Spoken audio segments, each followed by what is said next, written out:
అందరికీ హరి ఓం. అందరికీ శుభోదయం. దివ్యమైన, భవ్యమైన, నిత్య నూతనమైన, అత్యంత పవిత్రమైన, అత్యంత దగ్గర ఉన్నటువంటి ఈ దేవాలయం, మన లోపల ఉన్నటువంటి దేవాలయానికి అందరికీ స్వాగతం.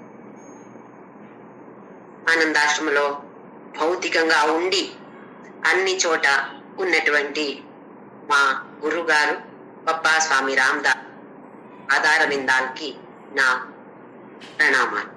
అలాగే మా అమ్మ నాన్న వాళ్ళకి కూడా నా ప్రణామాలు. మనం ఇప్పుడు భగవద్గీతలో 13వ అధ్యాయం క్షేత్రజ్ఞ విభాగ యోగ, దీన్ని నేర్చుకునే ప్రయత్నం చేస్తున్నాము. పరమాత్ముడు ఏమంటున్నాడు అంటే, రెండే విభాగాలు ఉన్నాయి, క్షేత్రజ్ఞ. ఇంకా ఏమీ లేవు. మనం ఎన్నో చూస్తాం కదా, ఎన్నో ప్లేసెస్ చూస్తాము, ఎన్నో వస్తువులు చూస్తాము, ఎన్నో వ్యక్తులను చూస్తాము.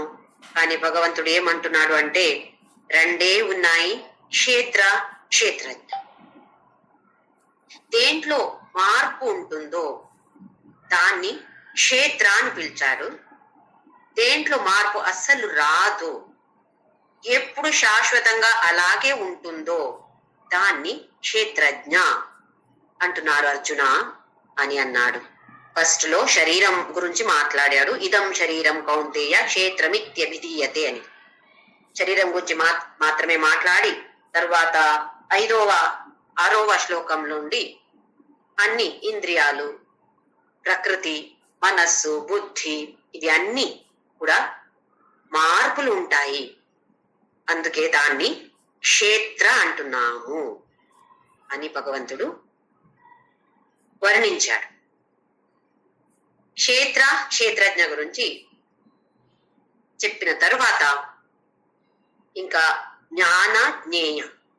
ఇప్పుడు జ్ఞానం, ఇక్కడ జ్ఞాన అంటే ఈ అధ్యాయంలో జ్ఞాన అంటే ఈ జ్ఞాన యోగ మనం పొందాలి, మోక్ష పొందాలి, జ్ఞాన యోగ మనకు రావాలంటే ఆ అర్హత ఉండాలి, క్వాలిఫికేషన్స్ ఉండాలి, మనస్సు దానికి రెడీగా ఉండాలి. లేదంటే ఏమన్నా వినడానికి ఇంట్రెస్ట్ ఉండదు. ఎక్కడో సత్సంగం ఉంది అంటే అదే టైంలో టీవీ సీరియల్ ఉందంటే దానికి ఎక్కువ ప్రాముఖ్యత ఇచ్చి, నేను టీవీ సీరియల్ చూస్తాను, నాకు ఇప్పుడు టైం లేదు అని అంటాం. అంటే మనసు దానికి తయారుగా లేదు.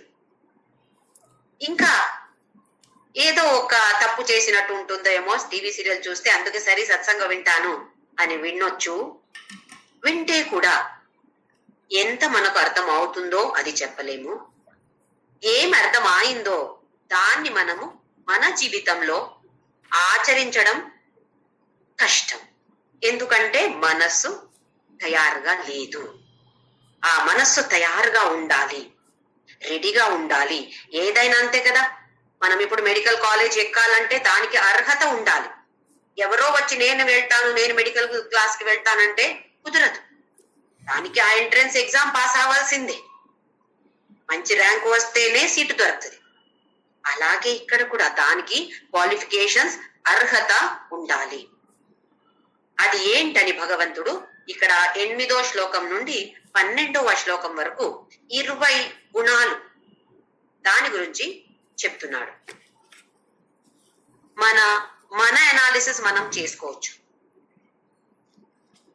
నేను ఇలా చేస్తున్నానా, ఈ భగవంతుడు చెప్పిన గుణ నాలో ఉందా, లేదంటే ఎలా డెవలప్ చేసుకోవాలి. మనం ఎన్నో వ్రతలు తీసుకుంటాం. నేను సోమవారం రాత్రి మాత్రమే, ఒక పూట మాత్రమే తింటాను, లేదు వేరే. అలాగే ఈ ఒక్కొక్క గుణాన్ని కూడా మనం ఒక వ్రతంగా తీసుకోవచ్చు. ఎన్ని గుణాలు ఇక్కడ ఈ అధ్యాయంలో 20 గుణాల గురించి చెప్తున్నాడు. ఒక్క గుణ తీసుకొని ఒక్క వారం నేను ఇలా ఉన్నానా లేదా. మనం ఏదైనా గుణం గురించి వింటే ఫస్ట్ వేరే వాళ్ళతో కంపేర్ చేసి వాళ్ళలో ఈ గుణమే లేదు అని అంటాం. ఇది మనకు అనవసరం. నాలో ఉందా లేదా, ఉంది అంటే మంచిది, లేదు అంటే దాన్ని మనము డెవలప్ చేసుకొని ప్రయత్నం చేయాలి. అయితే ఇక్కడ 8వ శ్లోకంలో అమానిత్వం అదంభిత్వం అహింసా క్షాంతిరార్జవం ఆచార్యోపాసనం శౌచం స్థైర్యమాత్మ వినిగ్రహ. లాస్ట్ ఒక్కటే చూడలేదు మనము. అమానిత్వం, మానిత్వం అంటే నేనే గ్రేట్ అని మనస్సులో, ఎవరికి ఏం చెప్పట్లేదు, నేను ఏ యాక్షన్ తో చూపించట్లేదు, కానీ చెప్తే ఎవరైనా చాలా మంచిగా ఉందండి, మీ డాన్స్ చాలా మంచిగా ఉందంటే ఏమి లేదండి అని అనొచ్చు, కానీ మనస్సులో ఆహా నేనే గ్రేట్ మనస్సులో ఉంటుంది. అది ఉంటే అది మానిత్వం, నేనే గ్రేట్. కొందరు చెప్తారు కదా, ఏదైనా భగవద్గీత శ్లోకం వచ్చా అండి మీకు అని అంటే, ఏదో కొన్ని వచ్చండి నాకు అని. ఇప్పుడు నాకు కూడా కొన్ని వచ్చు అంటే ఎన్ని వచ్చు మీకు? ఏదో ఒక 10 శ్లోకాలు అంటే నాకు 20 శ్లోకాలు వచ్చు. మీకు దాని అర్థం తెలుసా? లేదండి, అసలు ఊరికే పారాయణం చేస్తే నాకు అసలు అర్థం తెలీదు. నాకు అర్థం తెలుసు. అది ఒక అహంకారం. నాకు తెలుసు, మీకు ఎక్కువ నాకు తెలుసు. ఇది మనస్సులో ఉండడం, చెప్పడం కాదు. ఆ తర్వాత అది లేకపోవడం అమానిత్వం.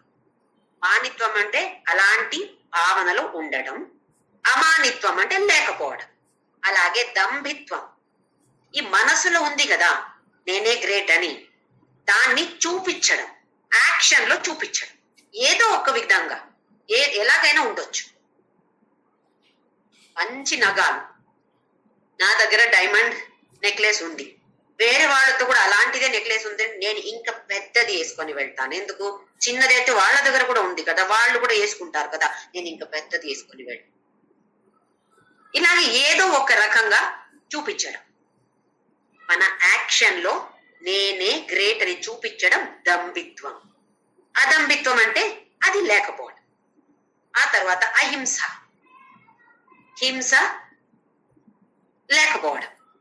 మళ్ళీ హింస అంటే మనము బాడీ మూల ద్వారా లేదా మాటల ద్వారా లేదా మనస్సు, కాయిక వాచిక మానసిక,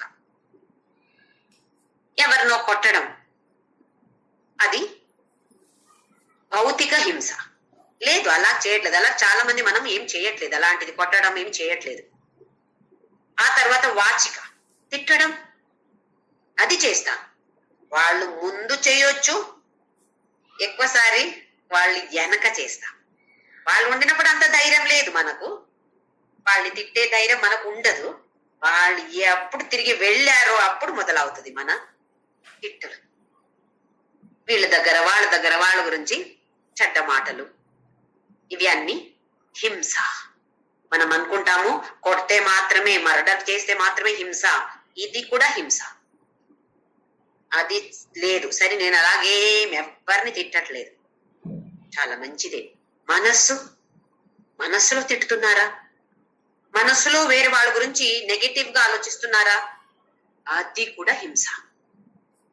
ఎందుకంటే మన ఆలోచనకి చాలా శక్తి ఉంది.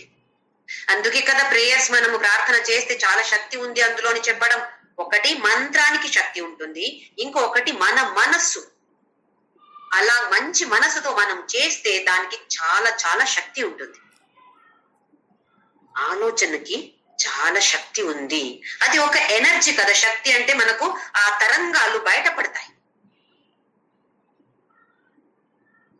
ఎలాంటి తరంగాల్ని మనము సృష్టి చేస్తున్నాము, దాని వల్ల ఎవరికైనా హింస అవుతుందా?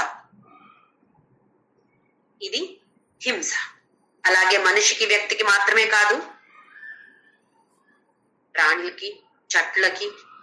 పూలు కోస్తారు చూడండి, కొందరు ఎలా కోస్తారు, ఆ చెట్టుకి ఏమైతే కూడా పర్లేదు, నాకు ఆ పూ దొరికితే చాలు.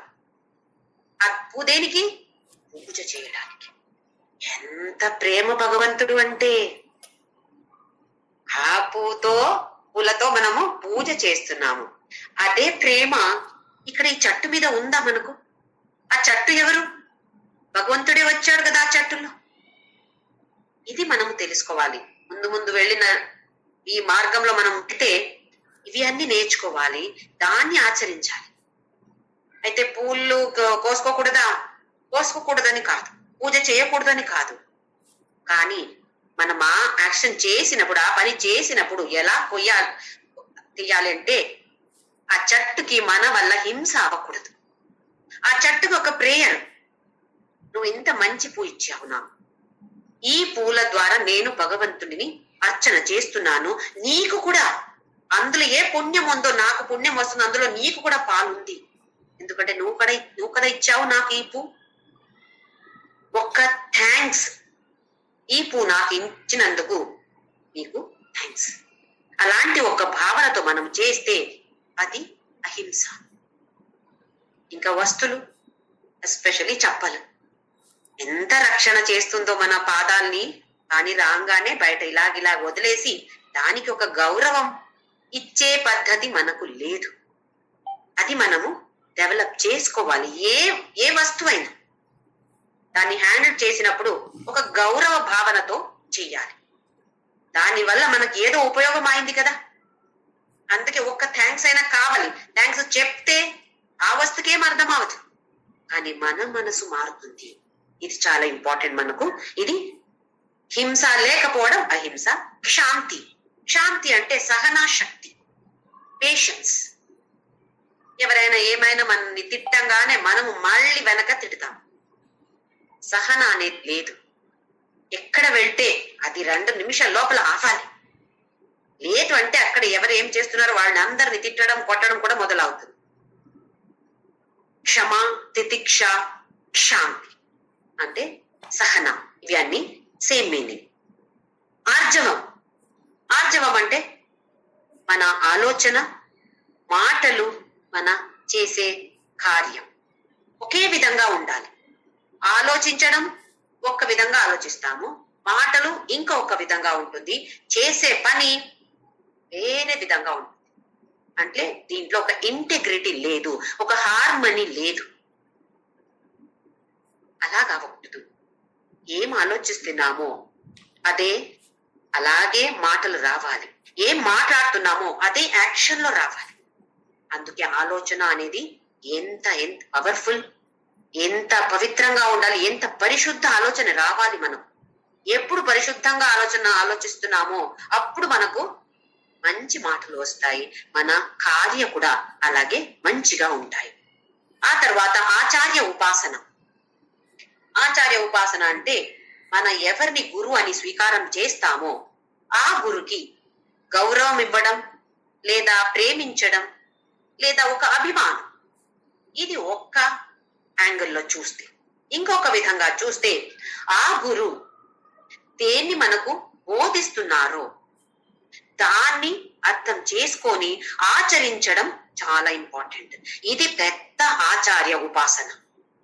ఏ ఆచార్య ఏం చెప్పారో దాన్ని తెలుసుకునే ప్రయత్నం చేయాలి, చేసి ఆచరించే ప్రయత్నం చేస్తే దీనికి పెద్ద ఉపాసన, ఆచార్య ఉపాసన వేరే లేదు. ఆ తర్వాత శౌచం అంటే క్లీన్ గా ఉండడం, నీట్ గా నిర్మలంగా ఉండడం, బయట లోపల. బహిరంగ శుద్ధి, అంతరంగ శుద్ధి.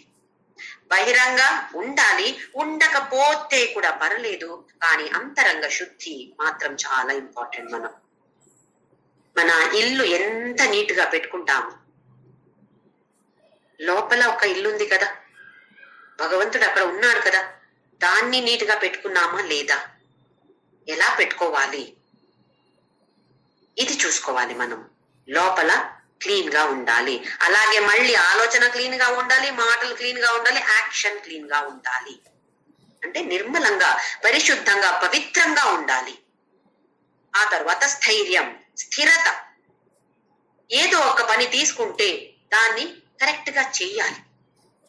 ఒక వ్రతం తీసుకుంటే 2 రోజులు చేసి 3 రోజులే ఇది నా వల్ల కాదులే వదిలేద్దాం, ఇంకా వేరే వ్రతం. మళ్ళీ ఆ వ్రతం ఎలా ఉంటుంది, మనం అనుకుంటాము ఇది ఈజీగా ఉంది, ఇది తీసుకుంటాను నేను, మళ్ళీ అది కూడా కష్టమైతే సరే ఇది కూడా వద్దులే, వాళ్ళెవరో మంచిగా ఈజీగా ఉంది అని చెప్తే నేను మొదలు పెట్టాను కానీ వద్దు నాకు. ఇలాగ ఒక స్థిరత లేకపోవడం. ఉపాసన లేదా వ్రతంలో మాత్రమే కాదు, ఏదైనా పని చేస్తే ఒక స్థిరత ఉండకపోవడం. అలా కాదు. స్థైర్యం అంటే స్థిరత ఉండటం.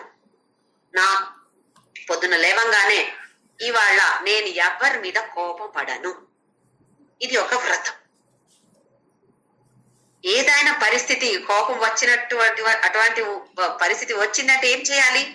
అయ్యో వ్రతం తీసుకున్నానే, ఆహా తప్పలేను నేను. అయితే కోపం రాకూడదు, కోపం వస్తే కంట్రోల్ చేసే శక్తి ఉండాలి. ఇది స్థైర్యం, స్థిరత. ఒక్కసారి దృఢ నిశ్చయంగా తీసుకున్నాము అంటే దాంట్లో ఉండాలి. ఇది స్థైర్యం. తర్వాతది ఆత్మ వినిగ్రహ. ఆత్మ అంటే ఇక్కడ సచ్చిదానంద ఆత్మ గురించి కాదు. ఇక్కడ ఆత్మ అంటే స్థూల శరీర, సూక్ష్మ శరీర, ఇవి రెండు కలిపి ఆత్మ అని భగవంతుడు చెప్పాడు. మనం చూసాం చాలాసారి ఆత్మ అనే వర్డ్ వస్తుంది, ఉపనిషత్తులో కూడా వస్తుంది, భగవద్గీతలో కూడా చాలా సారి చూసాము. సందర్భం ఎలా ఉందో దాన్ని బట్టి దాని అర్థం మారుతుంది. ఇక్కడ స్థూల శరీర, సూక్ష్మ శరీర అన్ని కలిపి ఆత్మ అని అంటున్నాడు. ఆత్మ వినిగ్రహ అంటే కంట్రోల్లో ఉండడం. స్థూల శరీర కంట్రోల్లో ఉండాలి, సూక్ష్మ శరీరం కూడా కంట్రోల్లో ఉండాలి. స్థూల శరీర అంటే మనకు పంచేంద్రియాలు, జ్ఞానేంద్రియాలు, అలాగే ఇంకా పంచ కర్మేంద్రియాలు, ఇవి అన్ని మన కంట్రోల్లో ఉండాలి. జ్ఞానేంద్రియ అంటే లోపల వచ్చే గేట్స్. ఇప్పుడు మనం ఒక బిల్డింగ్, టౌన్షిప్ కి ఒక ఆఫీస్ కి వెళ్ళామంటే 2 గేట్లు ఉంటాయి. లోనికి అని ఉంటుంది, బయటకి అని ఉంటుంది. ఇన్ అండ్ అవుట్ అని ఉంటుంది బోర్డు. వెహికల్స్ అన్ని ఒక్క గేట్ లో లోపల వెళ్తాయి, ఇంకొక గేట్ లో బయట వస్తాయి. అలాగే జ్ఞానేంద్రియ, పంచ జ్ఞానేంద్రియాలు అంటే మనము ఈ ప్రపంచాన్ని గ్రహించడం. ఏమేముందో దాన్ని ఎలా మనం గ్రహిస్తామో ఆ ఇంద్రియాల్ని జ్ఞానేంద్రియం అంటాము. అలాగే కర్మేంద్రియ అంటే ఇప్పుడు ఇవ్వడం అంటే కర్మం చేసి ఈ ఇంద్రియాలు కర్మం చేయడానికి ఉపయోగిస్తున్నాము. పంచ జ్ఞానేంద్రియ, పంచ కర్మేంద్రియ, అలాగే పంచ ప్రాణ అంటే వాయు, పంచవాయు అంటాం కదా. ప్రాణ, అపాన, సమాన, వ్యాన, ఉదాన, ఇవి అన్ని పంచ ప్రాణ వాయు అంటాం. ఇవి 59ది, ఇంకొకటి మనస్సు 16, ఇంకొకటి బుద్ధి 17 ఉపకరణాలు మన దగ్గర ఉన్నాయి. దీన్ని కరెక్ట్ గా ఉపయోగించి మనము ఆ మోక్ష పొందడానికి ప్రయత్నం చేయాలి. ఈ ఉపకరణ సరిగా లేదు అంటే, మనం యూజ్ చేసే ఒక ఇన్స్ట్రుమెంట్ సరిగా లేదు అంటే ఏం చేయగలుగుతాము? ఉంది, అన్ని ఉపకరణాలు ఉన్నాయి, అన్ని ఇన్స్ట్రుమెంట్స్ ఉన్నాయి మన దగ్గర. కానీ దేనికి ఉపయోగిస్తున్నాము? మనము మన లౌకిక ప్రపంచానికి దానికి ఉపయోగిస్తున్నాము. దాన్ని ఇప్పుడు అధ్యాత్మ పథంలో వెళ్ళడానికి ఉపయోగించాలి. పతంజలి అష్టాంగ యోగా అంటాం. అన్ని దేనికి? జ్ఞానం పొందడానికి కాదు, ఈ ఆత్మ వినిగ్రహ దీన్ని పొందడానికి. ఒక్కటే ఆత్మ వినిగ్రహ. దీనికోసం పతంజలి అష్టాంగ యోగ ఎన్నో సంవత్సరాలు నేర్చుకుంటున్నారు. దీనికి మాత్రమే. దాంట్లో మోక్ష రాదు. కానీ మోక్ష రావాలంటే ఈ అర్హత ఉండాలి. ఈ అర్హత ఉండాలంటే అది చెయ్యాలి. అష్టాంగ యోగంలో యమ, నియమ, ఆసన, ప్రాణాయామ, ప్రత్యాహార, ధారణ, ధ్యాన, సమాధి. యమ నియమ వదిలేసి ఇప్పుడు ఆసన అంటే నానావిధ యోగాసన చేస్తారు కదా. అది దేనికి? స్థూల శరీర బాగుండాలి, ఆరోగ్యంగా ఉండాలి. ఆరోగ్యం లేదు అంటే వెహికల్ పాడైతే మనం ఎక్కడైనా వెళ్ళగలుగుతామా? ఎక్కడో వెళ్ళాలి అని ఎక్కాము, అయ్యో కార్ స్టార్ట్ అవ్వట్లేదే. కారు ఉంది, ఏం లాభమైంది? అలాగే మనకు ఆరోగ్యం సరిగా లేదు అంటే ఈ ప్రాక్టికల్ యూస్ చేయలేము, కరెక్ట్ గా యూస్ చేయలేము. అందుకే దీన్ని ఆరోగ్యంగా పెట్టుకోవాలి మనము. దానికోసం ఆసన అంటే స్థూల శరీర ఆరోగ్యంగా ఉండాలి. అలాగే సూక్ష్మ శరీర దానికోసం ఏం చేస్తున్నాము? ప్రాణాయామం. ప్రాణాయామం చేసినప్పుడు ఈ సూక్ష్మ శరీర పంచవాయు, పంచ ప్రాణవాయు అంటాము, అవి మన వశంలో, మన కంట్రోల్లో ఉంటుంది. ఇవన్నీ చేస్తే మనస్సు, బుద్ధి అవి కూడా ఉన్నాయి, దాన్ని కూడా మనము కంట్రోల్లో తీసుకువచ్చే ప్రయత్నం చేయాలి. దీనికి ఆత్మ వినిగ్రహ అని భగవంతుడు అన్నాడు. ఇక నెక్స్ట్ శ్లోకం, ఇప్పుడు శ్లోకం నంబర్ 9. ఇంద్రియార్థేషు వైరాగ్యం అనహంకార ఏవ చ జన్మ మృత్యు జరా వ్యాధి దుఃఖ దోషానుదర్శనం. నెక్స్ట్ ఏం చేయాలి, ఎలా ఉండాలి అంటే ఇంద్రియార్థేషు వైరాగ్యం. ఇంద్రియ అర్థ, ఇంద్రియ అర్థ అంటే ఈ ఇంద్రియానికి ఏ వస్తు ఉంటుందో దానికి ఇంద్రియ అర్థ అని చెప్తాం. అంటే ఇప్పుడు కళ్ళు చూసే వస్తువు, దానికి ఈ కళ్ళకి అది విషయం అయిపోతుంది. విషయ అంటే ఏ వస్తుని దాన్ని తీసుకుంటుందో దానికి విషయం అంటాం, కాదు విషయ.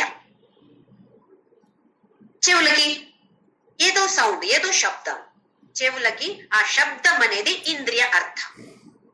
అలాగే నాలిక తినడానికి వస్తు, ఏదో అక్కడ కనిపిస్తే ఆ వస్తు ఈ ఇంద్రియానికి ఒక విషయం అయింది, లేదా ఇంద్రియ అర్థం అయింది. ఇంద్రియార్థేషు వైరాగ్యం. ఇప్పుడు వైరాగ్యం రావాలంటే ఏం చేయాలి? మనకు ఒక ఎడిక్షన్ ఎలా వస్తూ చూద్దాము. వ్యసనం అంటాం కదా. ఒకసారి ఎవరో ఫ్రెండ్స్ వచ్చారు మా ఇంట్లో, వాళ్ళు ఏదో టీవీ సీరియల్ చూస్తాము అన్నారు. ఈ టైంలో నేను చూస్తాను అంటే సరే నేను కూడా కూర్చున్నాను. చాలా మంచిగా ఉండింది. 1 గంట లేదా అర్ధ గంట ఉండింది అనుకోండి, చూసాము. అది ఎలా ఎండ్ చేస్తారు సీరియల్ ని? ఏం సీరియల్ ఉంటుంది? అత్త కోడలు ఫైటింగ్. మన ఇంట్లో ఏది జరుగుతుందో అదే అక్కడ ఉంటుంది, ఏం స్పెషల్ ఉండదు.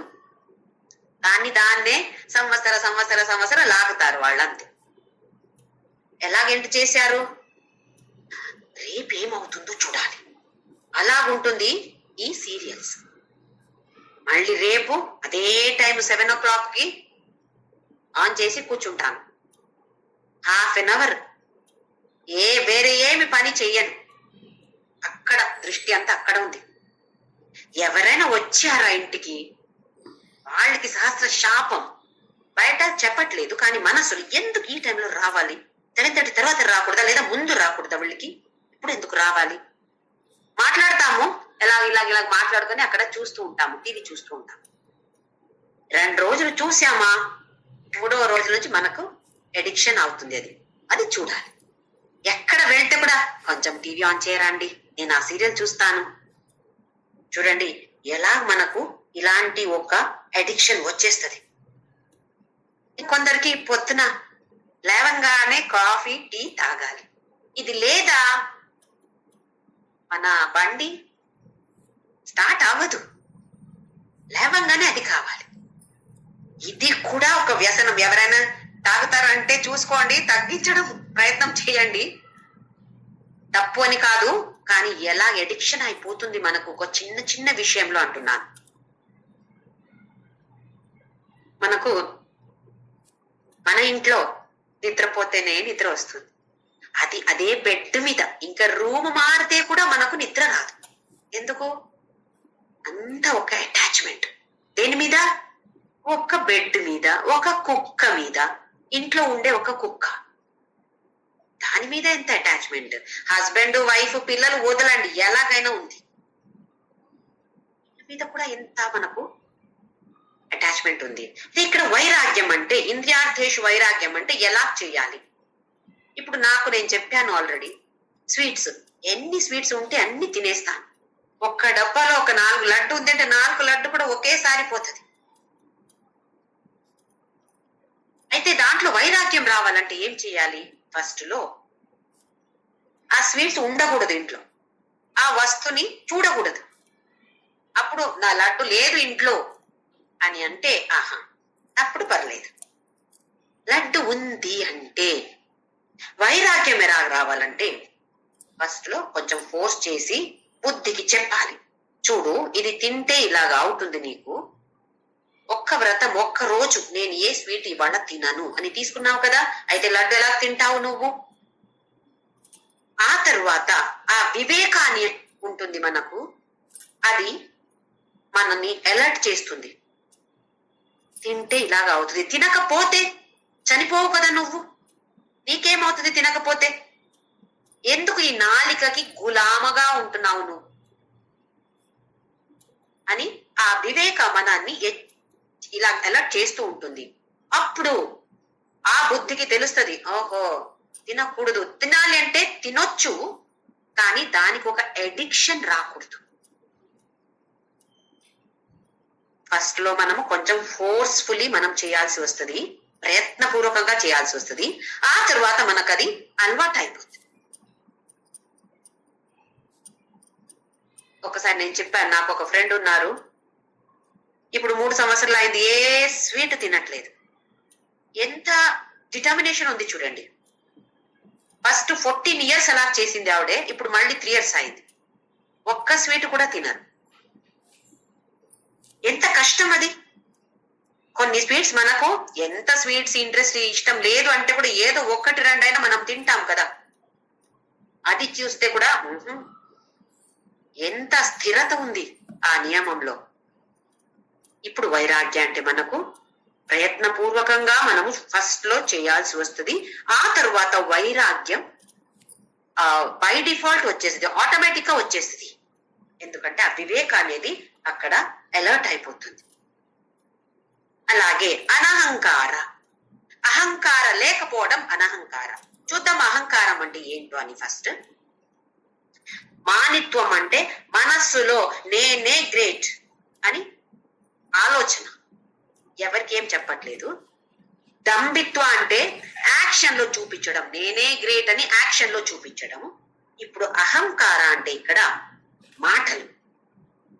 మీకేం తెలుసండి, నాకైతే అన్ని తెలుసు. ఇలా మాట్లాడటం, మాటల్లో మనము చూపించడం, నువ్వేంటి తక్కువ నేనే గ్రేట్ అని చూపించడం.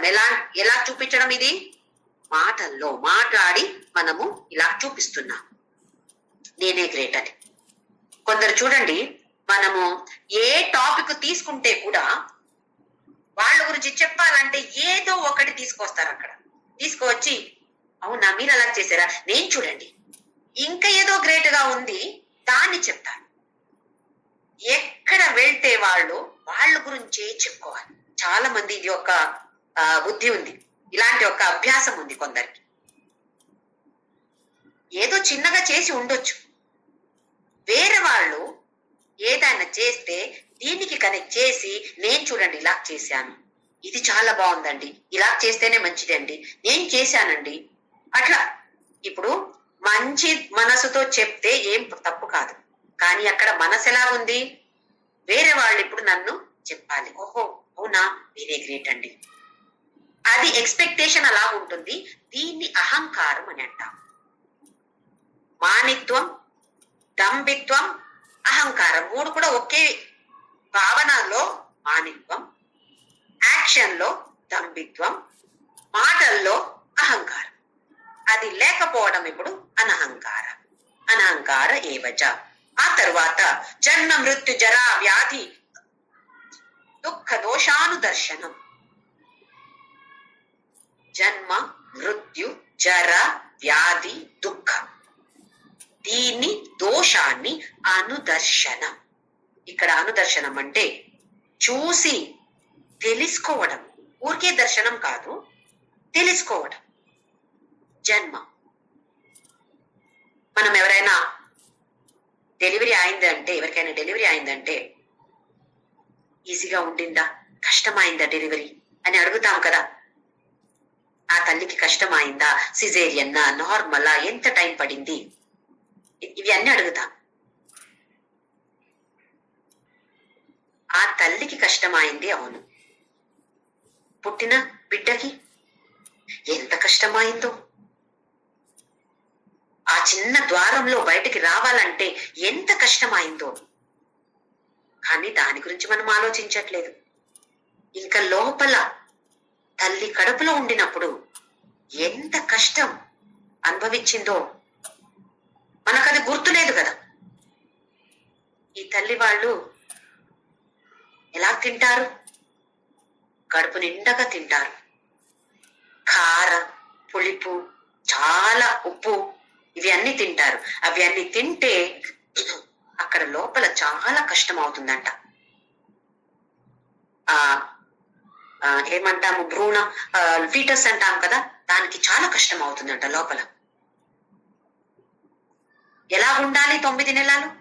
ఆ లోపల ఇంత జాగం ఉంది, అందులో ఇలా ఉండాలి. అది ఎంత కష్టం. దీన్ని, ఈ జన్మ గురించి వచ్చే దోషాన్ని అనుదర్శన, ఆలోచించు.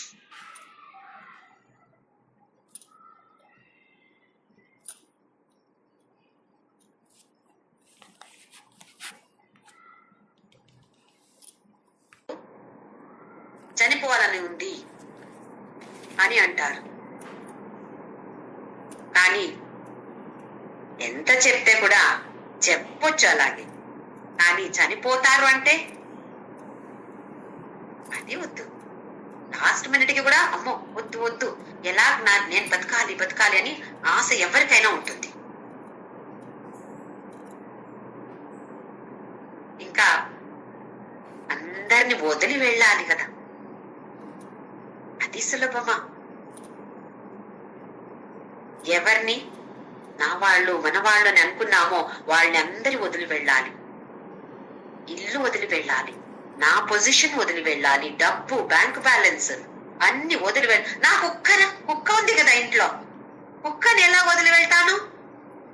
ఎంత అటాచ్మెంట్ ఉంది ఆ కుక్కకి, దాన్ని వదిలి వెళ్ళాలి. ఎంత కష్టం అది. ఆ దోషాన్ని అనుదర్శన, అది చూసుకో, తెలుసుకో. ఊరికే దర్శన కాదు, అనుదర్శన. అలాగే జర అంటే ఓల్డ్ ఏజ్, వృద్ధాప్యం. ఎంత కష్టం అది.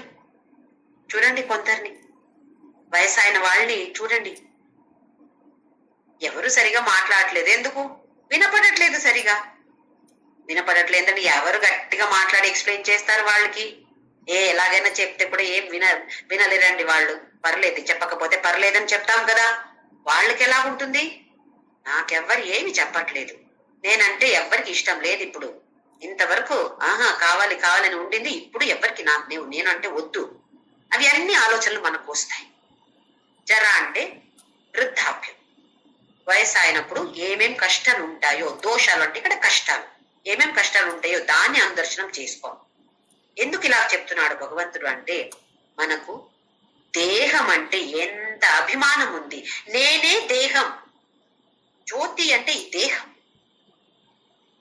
అని మనకు ఆ భావన ఉంది. కాబట్టి భగవంతుడు ఇలా చెప్తున్నాడు, అయ్యో ఇంత అభిమానం పెట్టుకున్నావా? ఎన్ని రోజులు ఉంటావే నువ్వు? కొన్ని రోజులు, ఆ తర్వాత నువ్వు అంటే ఎవరు? ఆ చనిపోయామా అంటే దేహంని ఎంత తొందరగా అక్కడ తీసుకువెళ్ళగలుగుతారు అని వెయిట్ చేస్తుంటారు. ఎవరిని ప్రేమించారు? నీ దేహాన్ని ప్రేమించారా వాళ్ళు? దేహాన్ని ప్రేమించారు అంటే ఇంట్లో పెట్టుకోమని చెప్పు. పెట్టుకుంటారా ఇంట్లో? దేహాన్ని కదా వాళ్ళు ప్రేమించారు. అయితే ఎంత కష్టం ఉంది, ఎన్ని దోషాలున్నాయి. అలాగే వ్యాధి మనకు తెలుసు. మనకిప్పుడే అక్కడ కాళ్ళు నొప్పి, ఇక్కడ కాళ్ళు నొప్పి, ఇంకా ఏదేదో నొప్పిలు ఉంటాయి. ఇంకా షుగర్, బీపీ, కొలెస్ట్రాల్ ప్రాబ్లం లేని వాళ్ళు లేరు. ఒక్క వ్యాధికి టాబ్లెట్ తీసుకుంటే సైడ్ ఎఫెక్ట్స్, ఇంకొక వ్యాధి వస్తుంది, కొత్తగా వస్తుంది. సైడ్ ఎఫెక్ట్స్ అని ఒక పెద్ద వేరే వ్యాధి వస్తుంది.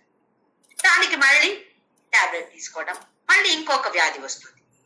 ఏమి లేదు అంటే, చాలా హెల్త్ ఏమి ప్రాబ్లం లేదు అంటే మానసికంగా ఆరోగ్యం లేకపోవడం, టెన్షన్, యాంగ్జైటీ, టెన్షన్, ఇవి అన్ని స్ట్రెస్. ఇవి కూడా వ్యాధి, మానసిక వ్యాధి. దాన్ని అందులో వచ్చే దోషాన్ని అనుదర్శన చేసుకో. ఆ తర్వాత దుఃఖం. మన జీవితంలో 80% దుఃఖమే ఉంటుందేమో ఎక్కువ మందికి. ఒక్క 20% ఏదో సుఖం ఉండొచ్చు అప్పుడప్పుడు. దేనికి వస్తుంది దుఃఖ? నేను అంటే దేహం అని ఎప్పుడు మనము ఈ భావనతో ఉంటామో అప్పుడు దుఃఖ అనేది తప్పదు మనకు. అందుకే భగవంతుడు అంటున్నాడు, దీన్ని దోషాన్ని, జన్మ మృత్యు జర వ్యాధి దుఃఖ, దీని నుంచి వచ్చే దోషాన్ని అనుదర్శన చేసుకో. అప్పుడు ఏమవుతుంది? వైరాగ్యం వస్తుంది. ఓహో, అప్పుడు బుద్ధికి తెలుస్తుంది నేను అంటే ఈ దేహం కాదు, దేహం అంటే శాశ్వతం కాదు కదా, ఎప్పుడో ఒక్కరోజు నాశమైపోయేది కదా, దానికోసం ఇంత నేను కష్టం పడుతున్నానా?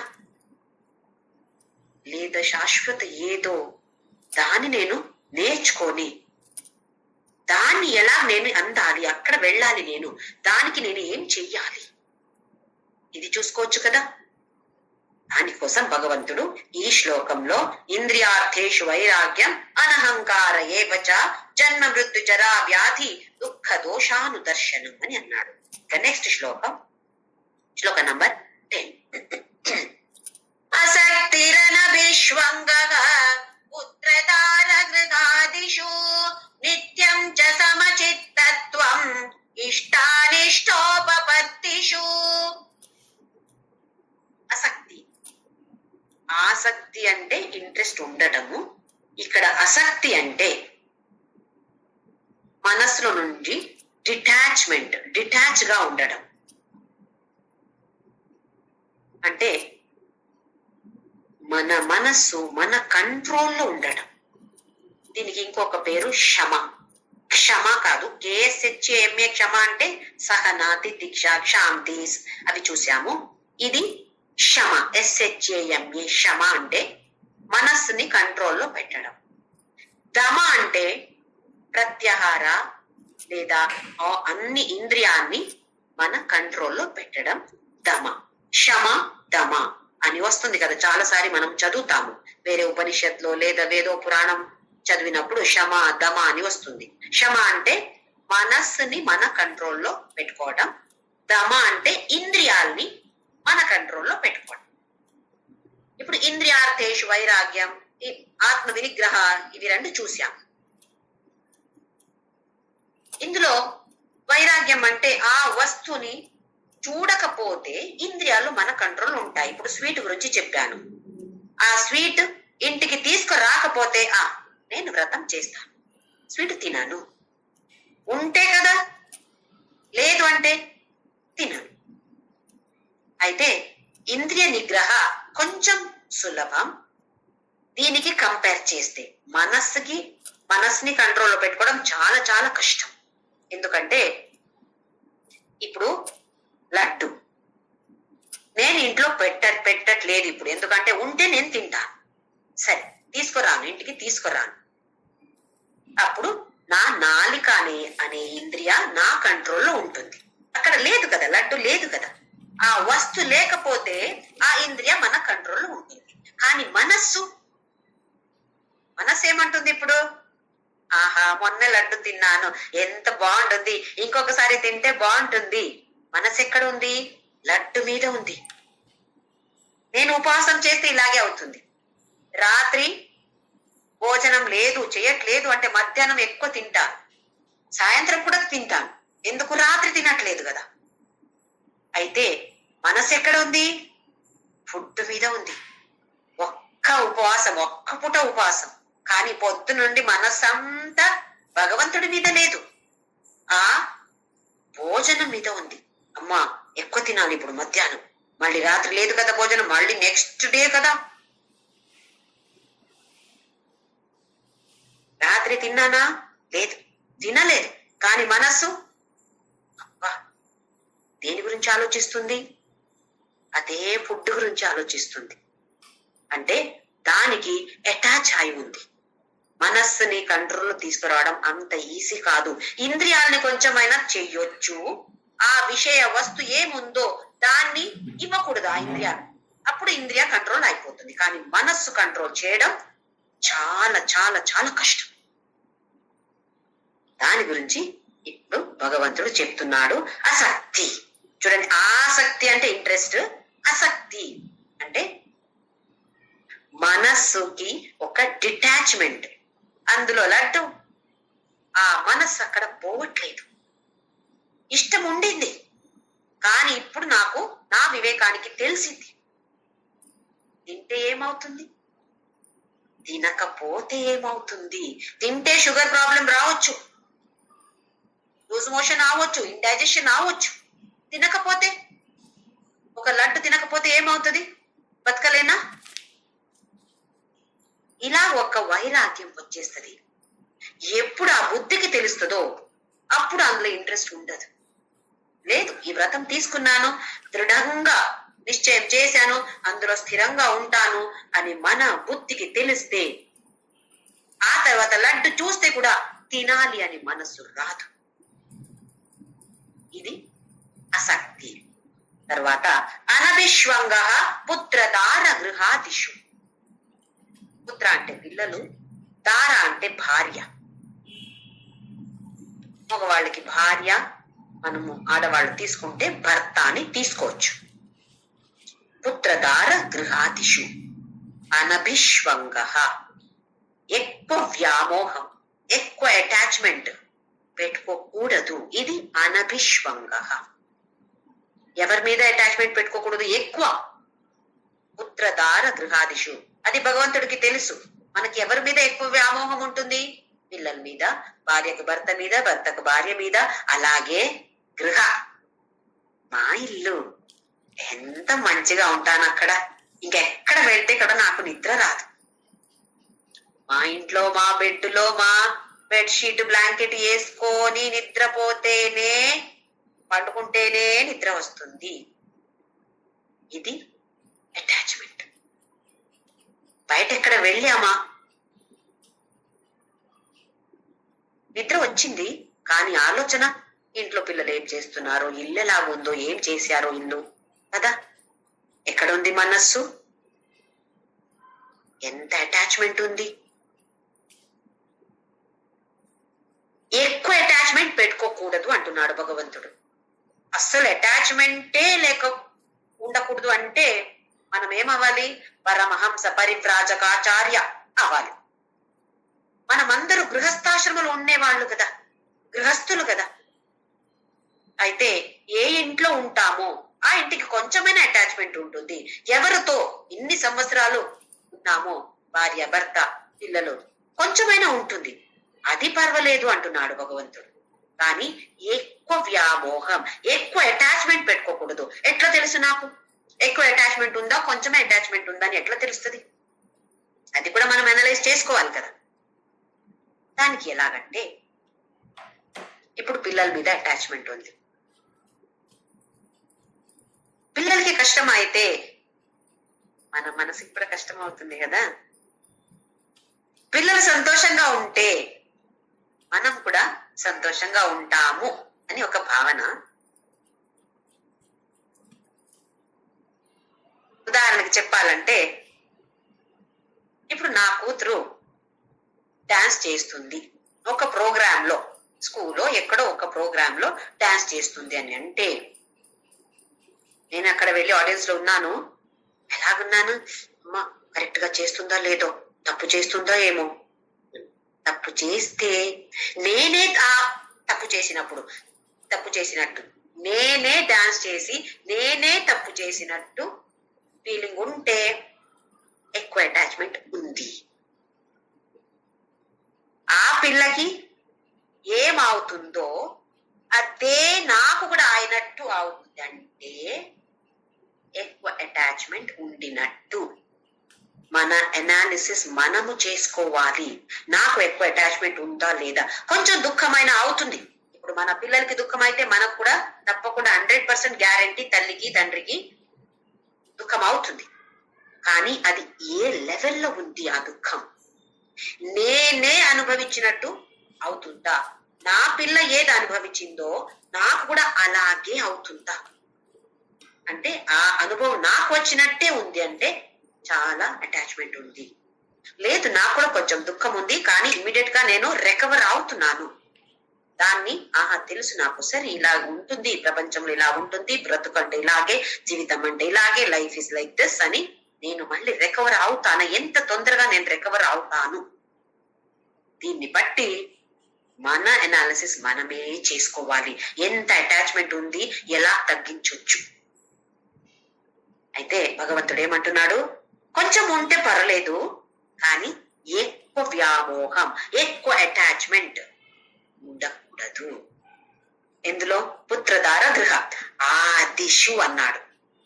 వేరే వేరే అన్ని ఉన్నాయి కానీ మెయిన్ గా ఇందులో ఉంటాయి అందరికీ. ఆ తర్వాత వేరే ఒక వస్తువు ఎట్లా ఉంటుంది అంటే దోశ అదే ప్యాన్ అందులోనే చెయ్యాలి, అందులోనే దోశ పోయాలి, అయితేనే నాకు కరెక్ట్ గా వస్తుంది. వేరే ప్యాన్ అయితే అది సరిగా రాదు. కొందరికి ఇలా కూడా అటాచ్మెంట్ ఉంటుంది, ఇదే కావాలి అదే కావాలి. ఫుడ్ కొందరికి చూడండి ఎంత వయసైనా ఇలాగే ఉండాలి. ఉప్పు ఎక్కువ కావాలి, కారం ఎక్కువ కావాలి, పులుపు ఎక్కువ కావాలి, లేకపోతే ఇదేంటి ఇది ఫుడ్డే కాదు అన్ని వేసి తీసుకురా అంటారు కొందరు. చూడండి ఎలాంటి అటాచ్మెంట్, దేనికి అటాచ్మెంట్స్ ఉంటాయి మనకు. ఇవన్నీ మనము చూసుకోవాలి. ఎందులో ఉంది, దేంట్లో నాకు అటాచ్మెంట్ ఉంది అని చూసుకోవాలి. ఆ తరువాత నిత్యం చ సమచిత్తత్వం ఇష్టానిష్టోపపత్తిషు, ఎప్పుడుకి ఎల్లప్పుడూ నిత్యం సమచిత్తత్వం. చాలాసారి చూసాం మనం. సమత్వం యోగముచ్యతే, శ్లోకం నంబర్ 48 చాప్టర్ నంబర్ 2. సమత్వం యోగముచ్యతే, శీతోష్ణ సుఖ దుఃఖేషు తథా మానాపమానయో, అన్ని సమానంగా స్వీకారం చెయ్యాలి. ఇందులో ఇష్ట అనిష్ట ఉపపత్తిషు, ఇష్టం నాకు ఇది ఇష్టమే, ఇది నాకు ఇష్టం లేదు. వ్యక్తి ఉండొచ్చు, వస్తువు ఉండొచ్చు, పరిస్థితి ఉండొచ్చు. ఉపపత్తిషు అంటే అది వచ్చినప్పుడు ఎలా ఉండాలి, సమచిత్తత్వం. ఇది వస్తే మంచిది, ఇది వస్తే కూడా మంచిది. ఇది రాకూడదని అనుకున్నాను కానీ వచ్చింది, సరే భగవంతుడి దయ, ఇది రావాలి నాకు అని భగవంతుడు ఇచ్చాడు కదా. ఏ వేద పురాణ భగవద్గీత ఏది కూడా మనకు ఎప్పుడు కూడా నీకు మంచిదే జరగదని చెప్పట్లేదు. భగవంతుడు అలా చెప్పట్లేదు. నీకు ఎప్పుడు మంచిగానే జరుగుతుంది, కష్టం అస్సలు నీకు రాదు, దుఃఖం రాదు నీకు అని ఎక్కడ కూడా ఏ వేద చెప్పదు, ఏ ఉపనిషత్ చెప్పదు, భగవద్గీత ఏ శ్లోక కూడా చెప్పదు. కానీ అది వస్తే దాన్ని కూడా ఈక్వల్ గా రిసీవ్ చేసుకో, దాన్ని తెలుసుకో, ఎలా సమానంగా స్వీకారం చెయ్యాలి దాన్ని తెలుసుకో. కష్టం రాదు అని కాదు, కష్టం వస్తే దాన్ని కూడా ఎలా స్వీకారం చెయ్యాలో అది నేర్చుకో అని అంటున్నాడు భగవంతుడు. ఇంకా నెక్స్ట్ శ్లోకం నంబర్ 11. మయి చానన్య యోగేన భక్తిరవ్యభిచారిణి వివిక్త దేశ సేవిత్వం అరతిర్జన సంసది.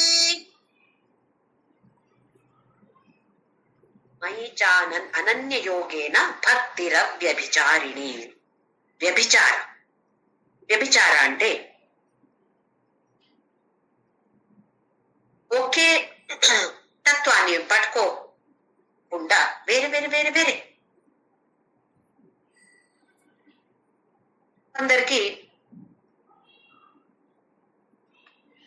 కొందరు వెతుకుతుంటారు ఏ గురు. నాకు ఒక రిలేటివ్ ఉన్నారు ఇలాగే, నా వయసు వాళ్ళే. ఎప్పుడు చూస్తే ఆ గురు ఈ గురు అందరు గురు దగ్గర వెళ్ళారు, కానీ వచ్చి కంప్లైంట్స్, ఇది ఈ గురు సరిగా లేదు, ఏదో ఒక దోషం ఆ గురులో చూసి దాన్నే చెప్పి చూడండి ఇలా చెప్పారు, ఇలా చేశారు, కరెక్ట్ కాదు కదా, అయితే నాకు ఈ గురువు వద్దు, నెక్స్ట్ ఇంకొక గురు. అక్కడ వెళ్ళి మళ్ళీ ఏదో ఒక్కటి ఉంటుంది, ఆ గురువు కూడా చాలా ఇంటెలిజెంట్ గా ఉంటారు. ఏంటంటే మన శిష్యుల్ని టెస్ట్ చేయడం కోసం ఏదో ఒక తప్పు చేస్తారు. ఎందుకంటే వాళ్ళు చూస్తారు మనకంత శ్రద్ధ నమ్మక ఉందా లేదా, ఒక ట్రస్ట్ అంటాం కదా, అది ఉందా లేదా గురు మీద అని. అంత నమ్మకం ఉంది అంటే గురుగా స్వీకారం చేస్తాం కదా.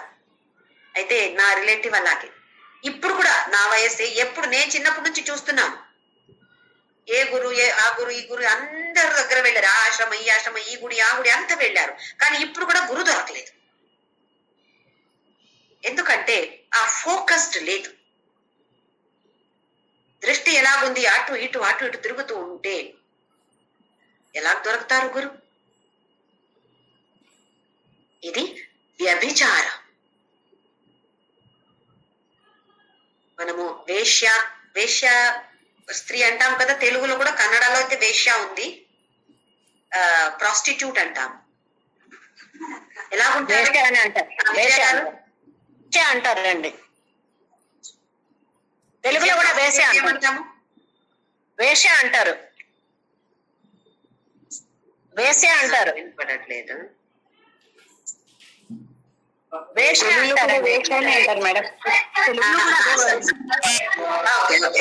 థ్యాంక్ యూ మాధవి గారు, విజయ గారు, థ్యాంక్ యూ. ఎలా ఉంటుంది వేశ్య? ఒకే వ్యక్తితో కాదు కదా, ఎన్నో వ్యక్తులతో ఉంటుంది కదా. దీనికి వ్యభిచార అంటాం. అయితే భగవంతుడు ఏమంటున్నాడు ఇక్కడ? భక్తి అవ్యభిచారిణి అనన్య యోగేన నా అన్య, ఇంకా వేరే ఎవరు లేరు, నా నువ్వు మాత్రమే ఉన్నావు. ఇది ఒక అనన్య యోగ. అయితే నేను కొన్ని రోజులు రాముని పూజిస్తాను, కృష్ణుని పూజిస్తాను, సాయిబాబాని పూజిస్తాను, ఇది తప్ప? అది తప్పు అని కాదు. కానీ భగవంతుడు ఏం చెప్తున్నాడు అంటే అవ్యభిచారిణి అంటే ఇక్కడ ఆ కృష్ణుడు ఉండని, రాముడు ఉండని, బాబా ఎవరైనా ఉండని, అందరిలో ఉన్నటువంటి ఆ పరబ్రహ్మని నువ్వు పూజిస్తున్నావు, దీన్ని తెలుసుకో. అప్పుడు ఏమవుతుంది? అవ్యభిచారం.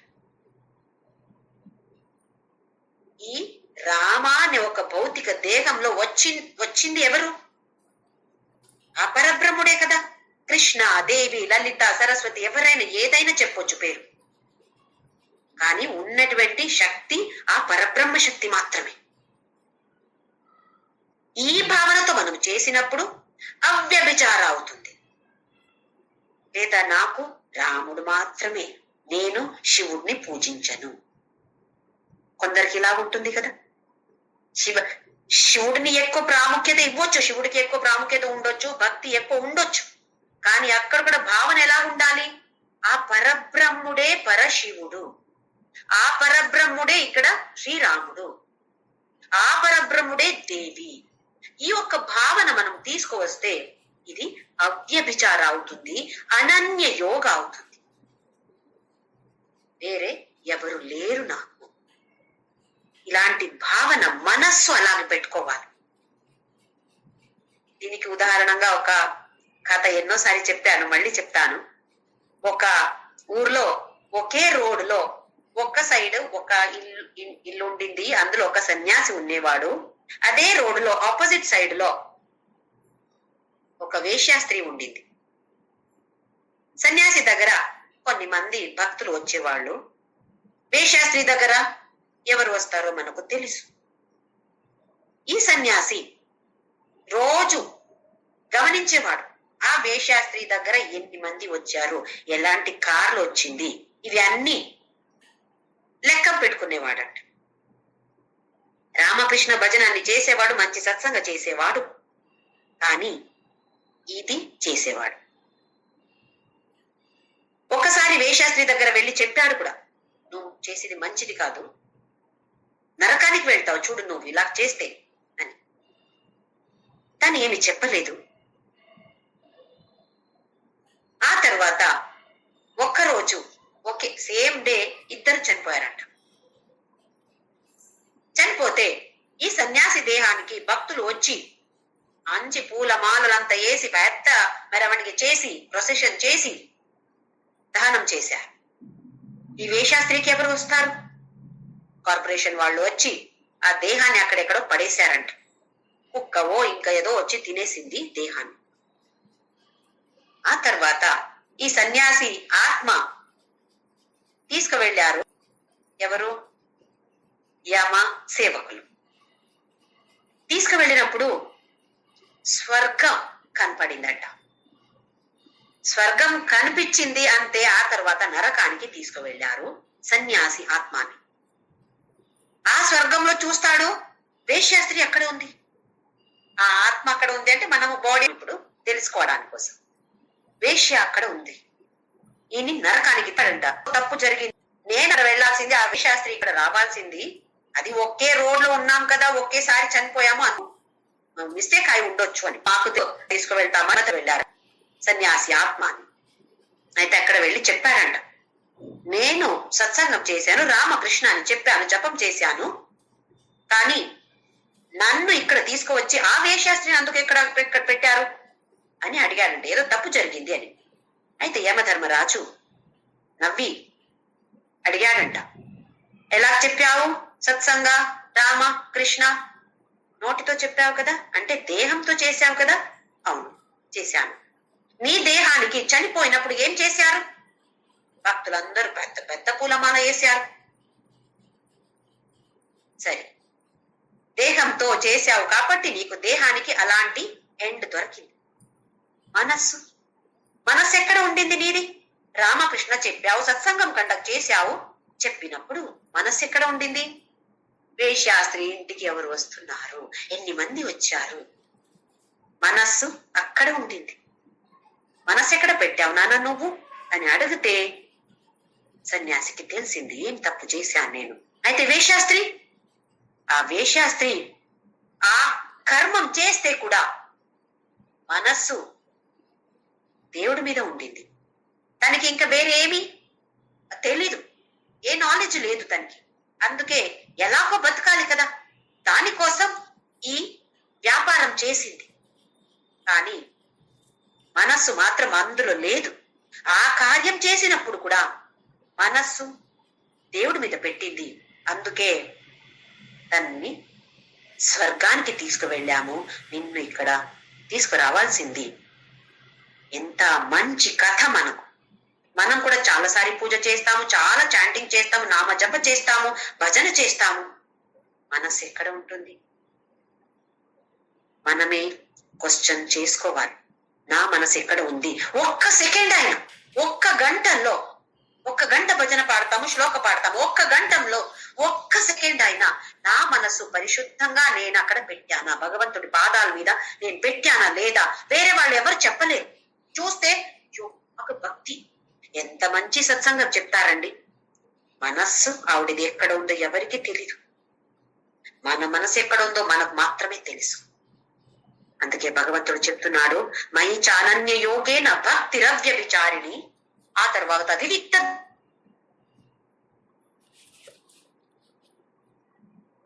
మనము చాలా అందరితో కలిసి మాట్లాడి తర్వాత ఇంటికి వచ్చి ఆ ఫుడ్ మెను ఫుల్ గా మనం చెప్పగలుగుతాము.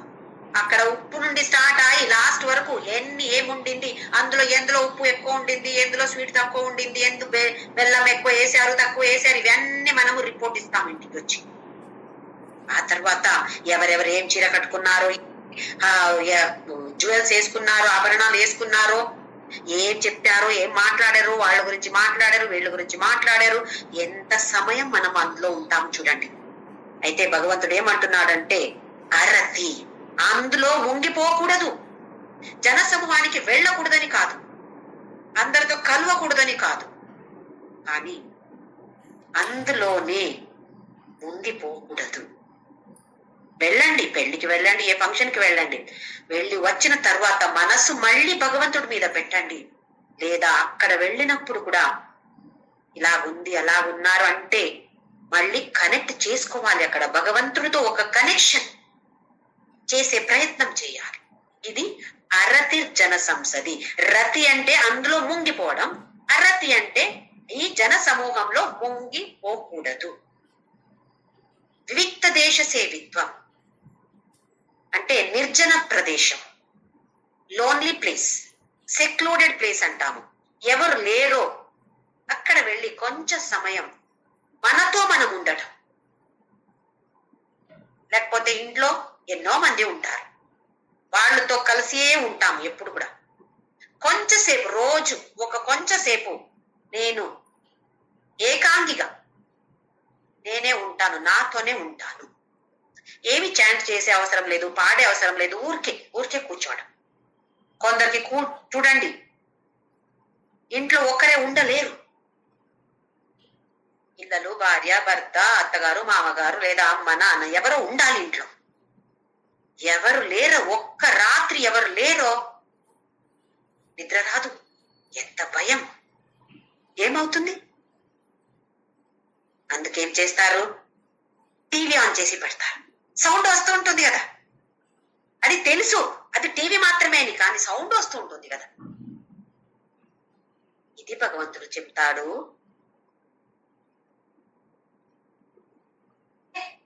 నువ్వు ఒక్కతే ఉండాలి. ఎవరు ఉండరు నీతో, ఎవరు మాట్లాడరు నీతో. ఉంటే కూడా నీతో ఎవరు మాట్లాడరు.